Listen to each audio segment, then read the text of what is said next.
Derrota pesada do Coritiba em casa, 3-0 para o Fortaleza na noite deste domingo, pela segunda rodada do Campeonato Brasileiro. Coritiba até aqui na competição, 2 jogos, 2 derrotas, nenhum gol marcado, 6 gols sofridos. Já são 7 jogos sem vencer. O que deu errado nos planos da comissão técnica, agora liderada por Antônio Carlos Zago, que estava em um dos camarotes no Couto Pereira? Teve algum ponto positivo nessa derrota para o Fortaleza? Qual a perspectiva? Qual o recado que essa primeira escalação, tendo os homens do Zago à frente do Coxa, dão para a sequência da temporada e especialmente para quarta-feira, diante da equipe do Sport pela Copa do Brasil? Tudo isso a partir de agora aqui no De Olho no Jogo.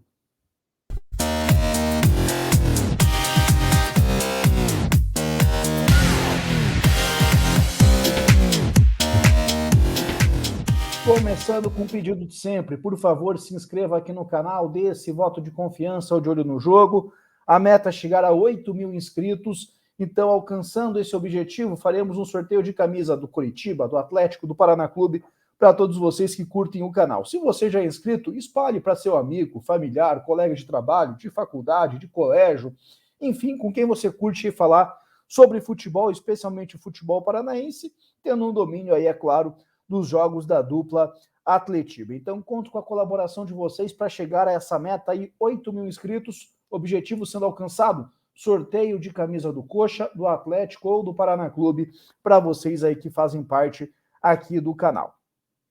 Pois bem, para falar de Coritiba 0, Fortaleza 3, o primeiro ponto que eu vou voltar foi o último vídeo aqui no canal relacionado ao Coritiba, que foi a demissão do técnico Antônio Oliveira. E nele eu fui muito taxativo, foi muito claro que para mim a decisão era correta, mas no momento errado. O Coritiba perdeu muito tempo para tomar essa decisão. Isso porque o Coritiba ele cai na Copa, o último jogo, ele cai no Campeonato Paranaense, no mês de março, faz um jogo contra o Criciúma no dia 14 de março e só volta a campo, só volta a jogar no dia 12 de abril. Então a gente está tendo um recorde aí de 28, 29 dias sem jogos, em que o Coritiba realizou jogos treinos, Coritiba realizou contratações, tudo sob o comando, sob o aval do Antônio Oliveira. E aí empata com o Sport, perde do Flamengo, toma a decisão de demitir o treinador. Então, o timing para mim foi muito ruim, porque até quando define o novo comandante, o Antônio Carlos Zago, a janela já está fechada. Então, esse novo treinador chega sem ter o direito de impactar, interferir no elenco do clube, no elenco do que vai ter à sua disposição. Ele vai ter que lidar ali com o que está sendo feito, que era uma outra cabeça, era um outro comandante que estava dirigindo o clube.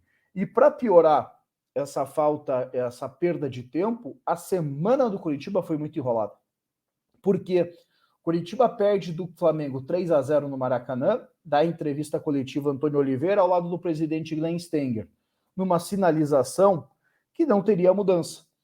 Segunda-feira não acontece absolutamente nada, na terça-feira pela manhã, com o Antônio planejando ali a semana, vem a decisão, vem o comunicado a ele de que ele não era mais o técnico do Coritiba. Então, terça, quarta e quinta, o Coritiba ele é dirigido nos treinos pelo Leomir Souza, que era o coordenador do clube, o profissional da casa. Só que o Leomir também sem saber muito, será que eu vou para o jogo? Será que vai ser outro cara? Aquele professor substituto, sem saber muito o que vai acontecer. E aí o Coritiba define a contratação do Zago, só que o Zago só chega a Coritiba na sexta-noite. E aí os treinos de sexta e sábado, quem comanda é um dos auxiliares do Zago, Leonardo, que ficou no banco de reservas hoje. Então, a gente está falando em uma semana em que foi tudo completamente perdido, tumultuado, e o Coritiba tendo pela frente um jogo contra uma das equipes aí que faz um trabalho de longo prazo, contra um treinador que está há bastante tempo no cargo, contra um Fortaleza que vem sendo aí a sensação do futebol brasileiro nos últimos anos. Convenhamos, tudo para dar errado. Não à toa, o placar aí acabou sendo 3-0. Mas para a gente entrar o porquê desse 3-0, para mim é impossível colocar isso aqui fora do contexto, porque a janela, a forma como tudo aconteceu, Primeiro, um recorte de 30 dias para tomar a decisão, não toma, depois demite, é tudo muito próximo, sem tempo, sem poder interferir no elenco, sem tempo de conhecer a fundo, sem conseguir colocar as ideias, ficou tudo muito tumultuado. Isso, sem dúvida alguma, teve um peso, mas mesmo assim, tiveram já algumas ideias ali impostas pelo hoje na liderança do Leonardo, mas convenhamos, tudo com a cabeça ali do Antônio Carlos Zago, com o time entrando em campo com 3 zagueiros. O Vilar, recém-contratado do Maringá, o menos falado aí dos jogadores que vieram do Maringá, sendo titular, ao lado do Kusevich e do Bruno Viana. Embora o Zago goste do esquema com 3 zagueiros, nessa segunda-feira à noite vai ter um conteúdo sobre o Zago, aqui os últimos trabalhos dele aqui no canal, mas me surpreendeu, porque uma coisa é você gostar, outra coisa é você saber se dá, se vale a pena. E já colocou o Vilar, que chegou na terça, quarta-feira, quinta-feira, já estava aí de titular, então foi tudo muito surpreendente. No primeiro tempo, o Coritiba conseguiu se proteger razoavelmente bem, tanto é que o Fortaleza teve suas finalizações, mas nenhuma perigosa contra a meta do Coritiba. Só que o Coritiba, por sua vez, também não conseguiu ser muito superior ao Fortaleza. Teve 2 finalizações perigosas do Manga e do Bruno Gomes, mas sem colocar o Fortaleza nas cordas, sem ser aqueles milagres do goleiro Fernando Miguel, sem muito volume. O jogo do Coritiba ficava muito ali na saída de bola, passando muito pelo Bruno Viana, só que não conseguia desenvolver. Era os 3 zagueiros com o Kusevich pela direita, o Bruno centralizado, o Vilar pela esquerda, no meio de campo, tendo ali o Lisieiro mais próximo aos zagueiros, com o Urso mais pela direita, Bruno Gomes pela esquerda, Natanael de ala direito, o Jamerson ala esquerdo, Robson e Manga por dentro. O jogo ficava muito ali com os zagueiros. O Coritiba tinha dificuldade para desenvolver. O melhor caminho que o Coritiba encontrou, e algo que também vai estar nesse conteúdo do Zago amanhã, eram as laterais, especialmente o Jamerson. Foi uma boa alternativa que o Coritiba encontrou ali pelo lado esquerdo. O primeiro tempo do Jamerson bem bom, o segundo tempo caiu ali um pouco de rendimento e quando o Pikachu entrou, complicou bastante ali a vida dele. A gente fez aqui um vídeo do Jamerson aqui no canal e falamos sobre isso, que o Jamerson é um lateral da força física, com um cruzamento interessante, mas não é um passador, não é um jogador que vai organizar o jogo, não é um bom marcador. Então, esses pontos ali, o Coritiba hoje conseguiu tirar proveito bem do Jamerson no primeiro tempo, no segundo tempo já teve um pouco mais de dificuldade quando mudou ali um pouco a dinâmica da partida. Então, o Coritiba, mesmo que sem muito tempo, já vinha com uma interferência da nova comissão técnica, nessa ideia dos 3 zagueiros. Defensivamente, o time conseguiu ali controlar, embora ainda errando muito, né, na saída de bola. Hoje o Vilar, no primeiro tempo, perdeu 2 bolas ali que o Bruno Viana teve que consertar para evitar uma chance perigosa do Fortaleza, sofrendo um pouco com a bola diagonal. Mas, no geral, o comportamento defensivo do Coritiba era razoavelmente interessante. No primeiro tempo, não tinha ali muitos movimentos desordenados, desencontrados, que davam possibilidades ao Fortaleza. Só que o Coritiba tinha essa questão da bola nas costas e estava levando a pior nos duelos de bola aérea. Embora o Fortaleza não tenha conseguido finalizar com perigo uma bola, mas pelo menos 2 cruzamentos à área do Coritiba em lances de bola parada, ficou ali um perereco, ficou aquela bola viva na área e poderia dar ruim. Só que no segundo tempo deu, né? Aos 5 minutos a cobrança de escanteio, um desvio no primeiro pau, Bruno Viana não consegue interceptar, Gabriel faz a defesa, o Romero empurra a bola ali para o fundo da rede, abrindo o placar. E a partir dali muda totalmente, né, a figura da partida, porque o Fortaleza se fecha de vez, chama o Coritiba para cima para contra-atacar. Isso fica ainda mais evidente com as alterações, né, do Vojvoda, quando ele tira o Romero, põe o Pikachu, coloca o Moisés, vai colocando jogadores de velocidade para contra-atacar. E mesmo quando o Coritiba mantinha os 3 zagueiros em campo, esses contra-ataques estavam encaixados. Tanto é que o Gabriel precisou fazer 2 importantes defesas quando o placar ainda era de 1-0. Uma delas, um contra-ataque que o Guilherme passa como que é pelo Natanael Kusevich, bate ali na saída do Gabriel. Coritiba faz as alterações, coloca Andrei, Caio César e o Bosquilha na partida. O Caio especialmente entra muito bem, dá volume de jogo, cria algumas situações para o Coxa, chega a colocar uma bola na trave com o Natanael num cruzamento do Caio.